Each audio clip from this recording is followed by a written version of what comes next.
Hi and welcome to BranwenVlogs. I thought I'd explain a little bit about why I've started this channel and what I'm doing here, what you're going to see here. There are basically two main reasons why I started this.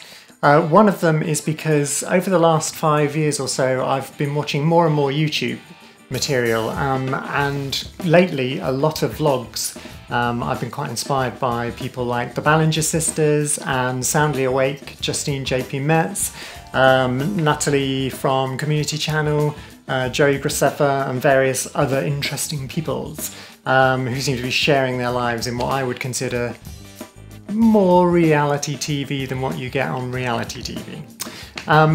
The second reason why I'm here is because if you've ever seen any of the DVDs that I've been involved in producing, you'll probably know that I'm fairly obsessed with behind-the-scenes making-of documentaries.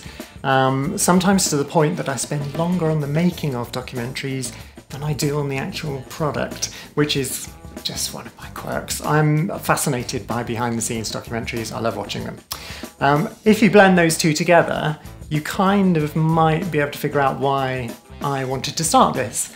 I figured that because I'm involved in a kind of diverse range of creative projects most of the time in this West Walian area, from things like music making and film making and music videos and theatre projects and all kinds of stuff, that I could kind of document that, partly for myself, so that in future years I can look back fondly and remember the good old days, and partly because I would like to be able to share that with you so that you can see some of the processes that go into the stuff that I'm involved in making.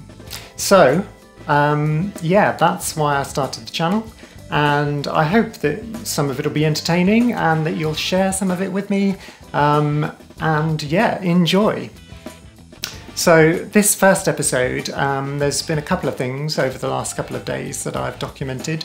I recently bought myself a brand new vlogging camera, a Nikon Coolpix S something 9700, which is ideal because it's very small and portable, but it also films in HD and it's got really good quality audio, so it's very handy. And I've been experimenting. It's going to take me a bit of a while to get used to using it on a day-to-day basis, but yeah, you'll see. The last couple of days, as I say, I've been working on 2 different projects.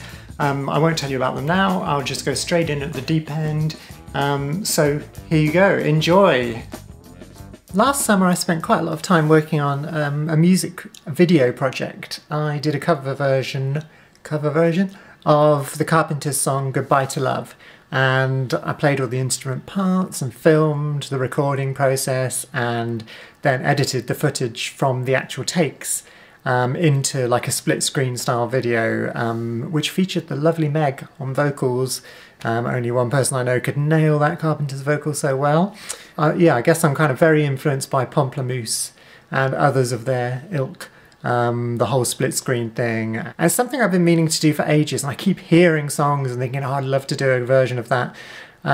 So I've decided to work on 2 new songs this time, and both of them are fairly well underway. I'm just about to start looking at some of the guitar parts for the second one.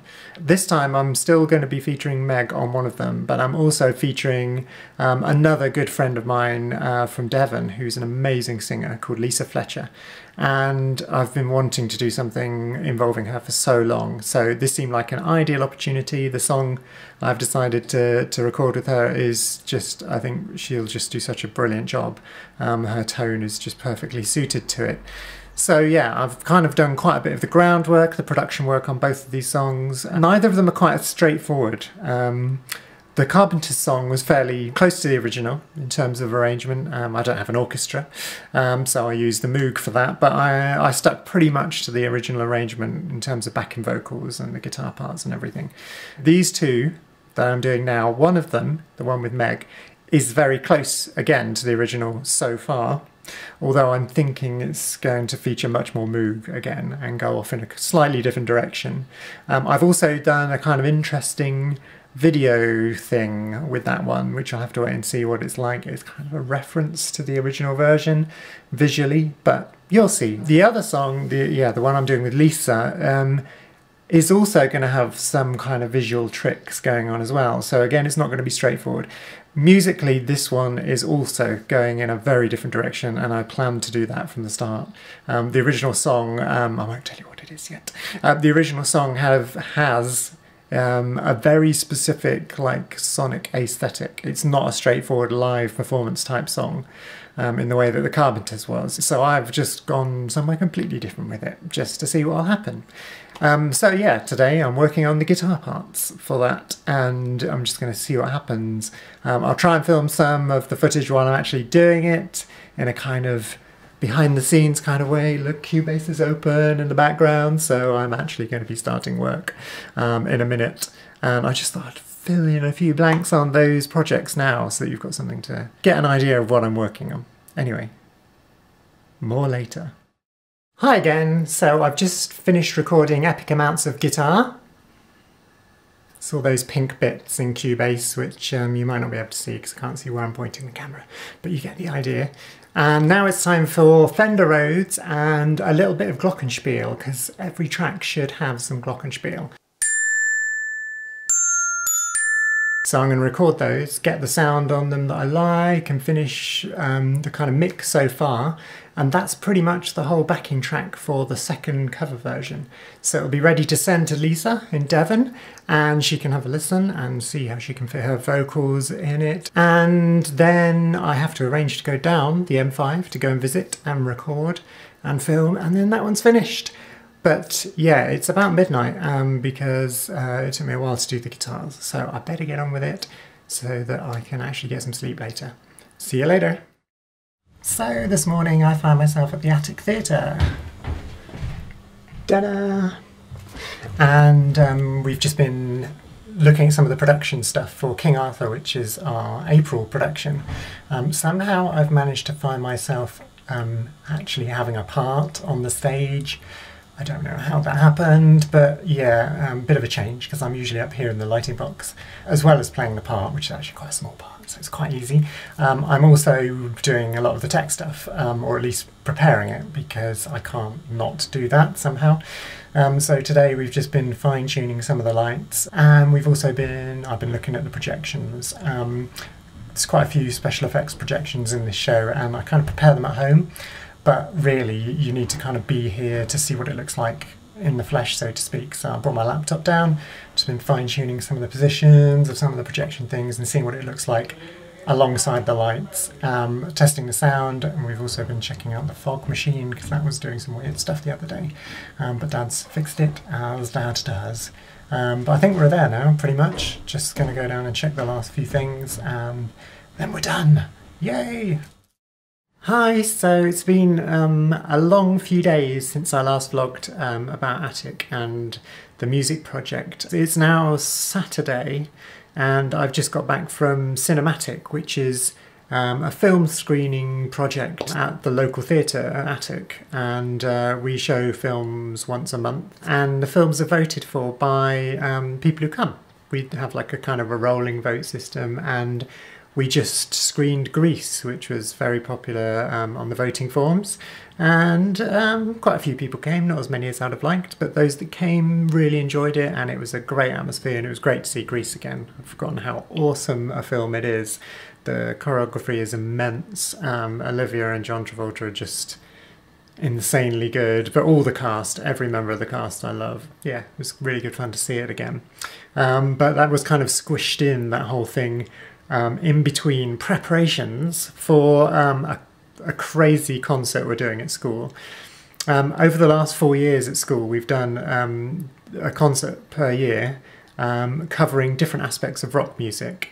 We've called them the Generations concert. The first one was My Generation, and then we did Next Generation, then Our Generation, and this is the last one, which is called Lost Generation. And we split the musical students in the upper school into 4 bands for each concert, and each band takes on a separate genre. This time we've got British Invasion from the 1960s and psychedelic rock. Then we've got punk and glam rock. which are both 70s genres, and each band plays 3 or 4 songs from that era.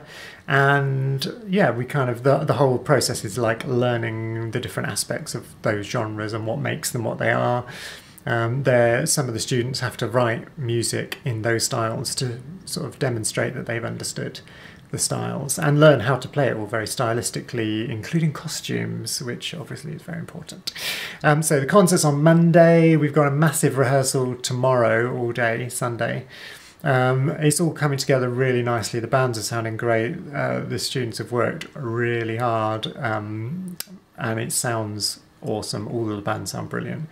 There's a couple of guys who in sixth form that do a lot of the kind of technical stuff for our school shows. They do lights and sound, and they've been working really hard. I think it's their last one, so they've been kind of going all out for getting as much in it as possible. We recently, as a school, we won some equipment through a kind of YouTube comment contest, and Jonathan Lewis, a local DJ, very kindly chose us to win, and we got a DJ controller, but more importantly for this show, although we will be using the DJ controller at the show, but as well as that, we also won a laser projector thing and another light which has kind of got multicoloured sort of projected light and strobes. And we're going to use all that gear alongside a smoke machine that we just bought to go with that gear, and projections, which I've been getting really into at Attic recently. So I thought I'd sort of transfer some of that knowledge to the school concert. And so I've been working like mad, trying to kind of coordinate glam rock, which I'm playing in, as well as just making sure I'm kind of around in case the other bands need me, and coordinating with the lighting and sound team, which has been intense in between trying to do everything else. And then the show's on Monday. Can't wait. Hopefully you might see some bits of the show online in different places, maybe, hopefully, or you might even be able to come, and if you can, I hope to see you there. It should be a concert to remember. That's it for now. I think I was planning to finish the vlog and edit it after the last lot of stuff, but I thought I'd just do this little update because it's all completely random different stuff, but it's also been a very important lot of stuff this week. So I thought I'd just tell you about it. Hopefully I'll edit on Monday and then it can go online. Woohoo, at last. Anyway, look after yourselves. See you soon. Bye. So there we go, the end of episode 1 of BranwenVlogs. I hope it's been at least slightly entertaining. Thanks for watching. I probably will get better at this. The more I do, the more confident I get, and the more ideas I have of making it interesting. But stick with me. Come back next time and see what I get up to in the next week or so. Thanks so much for watching, and until next time, have fun!